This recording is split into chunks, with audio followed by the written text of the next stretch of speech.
राप्रपा भित्रको विवादका बीच बागमती प्रदेशले नयाँ मुख्यमन्त्री पाएको छ।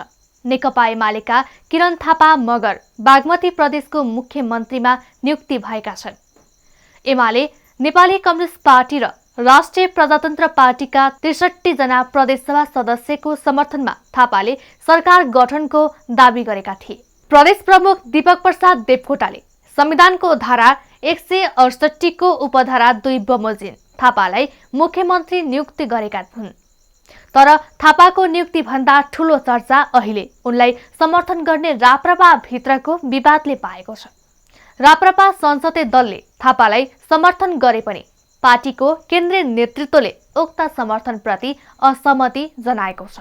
पार्टीको नामबाट नेकपा एमालेका मुख्यमन्त्रीका प्रस्तावित किरण थापा मगरलाई समर्थन गरिएको भन्ने विषयमा छलफल गरेर त्यो पार्टीको कुनै पनि प्रकारको निर्णय र समर्थन नभएको र पार्टीले बारम्बार निर्देशन दिँदाखेरि पनि त्यो निर्देशनको उल्लङ्घन गर्दै प्रदेश सभा संसदीय दलका नेता प्रदेश सभा सदस्य उद्धव थापाले पार्टीको तर्फबाट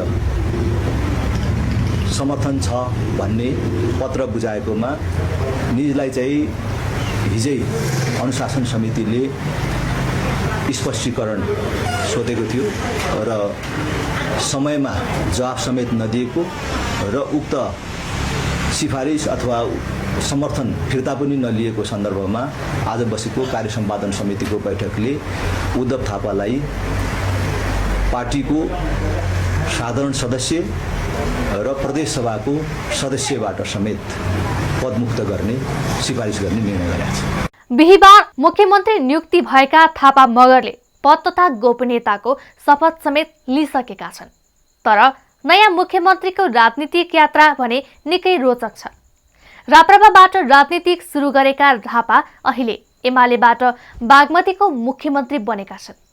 2053 सालमा 20 वर्षको उमेरमै राप्रपाको गाउँ कमिटी अध्यक्ष बनेर राजनीतिक सुरु गरेका थापा 2071 सालमा एमाले प्रवेश गरेका थिए।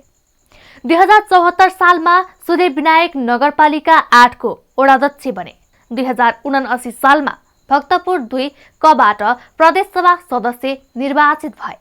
त्यसपछि बागमती प्रदेश सरकारमा 2 पटक स्वास्थ्य मन्त्री बने र अहिले वडाध्यक्षबाट प्रदेशसभा सदस्य मन्त्री हुँदै मुख्यमन्त्रीको कुर्सीमा पुगेका छन्। राष्ट्रिय प्रजातन्त्र पार्टीको 12 जना मान्यज्यूहरू बसेर संसदीय दलको लेटर प्याडमै उहाँहरूको चाहिँ बैठकको निर्णय गरेरै अहिलेको सरकारमा सहभागी हुने, सरकारलाई समर्थन पनि गर्ने र सरकारमा सहभागी भएर बागमती प्रदेश सरकार सञ्चालनको लागि सहयोग गर्ने भनेर उहाँले हामीलाई सहयोग गर्नुभएको छ। त्यसकारण अब पार्टीको जुन माथिल्लो उसमा केही चाहिने समस्याहरू छ, त्यो समस्यालाई समाधान गर्नको लागि म आफै पनि पहल गर्नेछु।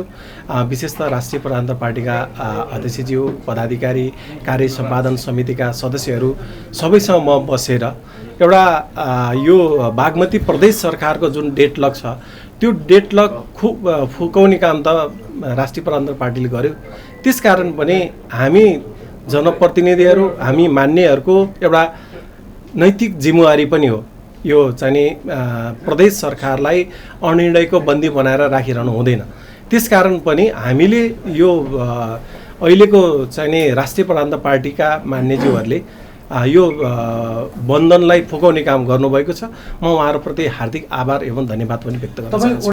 व्यवसाय र सामाजिक क्षेत्रमा समेत सक्रिय थापा मगर एमाले भित्र पार्टी सचिव तथा बागमती प्रदेश इन्चार्ज महेश बस्नेत निकट नेताका रूपमा चिनिन्छन्। मुख्यमन्त्री बने लगतै थापाले भने पहिलो निर्णयका रूपमा राष्ट्रिय सदाचार नीति 2083 लाई बागमती प्रदेशमा कार्यान्वयन गर्ने निर्णय गरेका छन्। यसका लागि उच्च स्तरीय समिति गठन गरी आवश्यक कार्ययोजना बनाउने तयारी छ। अब सबैको नजर नयाँ मुख्यमन्त्रीमाथि छ। 63 सांसदको समर्थनमा बनेको सरकार कति टिक्छ, राप्रपा भित्रको विवाद कसरी टुङ्गिन्छ र वडाध्यक्षबाट मुख्यमन्त्री बनेका किरण थापा मगरले बागमतीमा कस्तो काम देखाउँछन्, यी प्रश्नको जवाफ भने आगामी दिनले दिनेछ। बागमतीमा सत्ता फेरिएको छ, समीकरण फेरिएको छ। अब मुख्यमन्त्री किरण थापा मगरको परीक्षा सुरु भएको छ।